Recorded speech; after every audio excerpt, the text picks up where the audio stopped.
Ladies and gentlemen, it's finally fixed. Watch. So, let me show you what we've got first. Okay.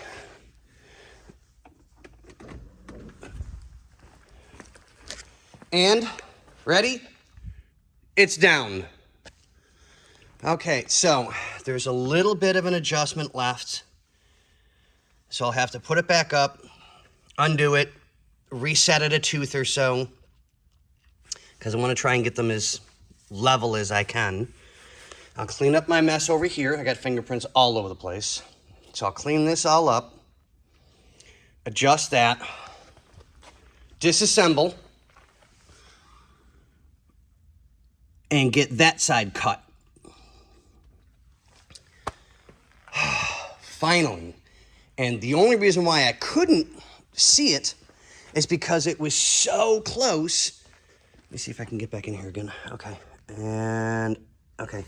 So when you don't have a lot of room, even with the hood off on these things, it was so close that you couldn't tell. Come on, focus. There we go. Okay, so with it being the way it was, you're like, okay, well, it's there, but it was just enough to stop it from going the full circle and come back up again. So that one's done. Well, temporarily for the second. I'm going to disassemble that for just a split second.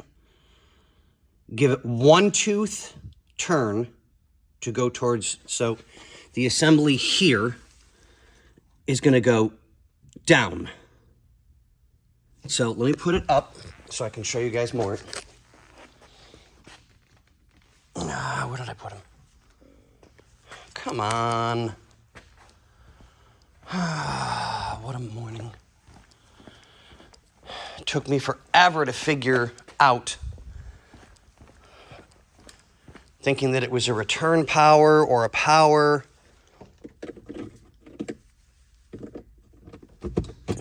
Or if it was the sensor for the motor.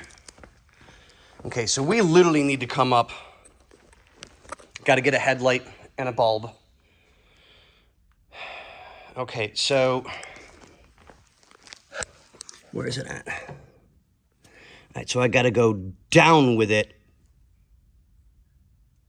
I'm going to try and do like one or two teeth. Because these things are so sensitive, the way it was going is that it would go to what's called hyperextended lock. And this one is fine to go down because it's disconnected. But there's a spot that just stops it from going. See how this one's nice and level? And this one, when it was down, isn't. There's a little, there it is, right there, that is the adjustment for it to go into hyper lock, which means once they're locked up, you are not getting them down unless you disassemble the headlights. So it's like, okay. So I had to adjust this one a little bit in the first place, and with it being a new headlight assembly, new motor, because these didn't come with motors, they were all vacuum actuated.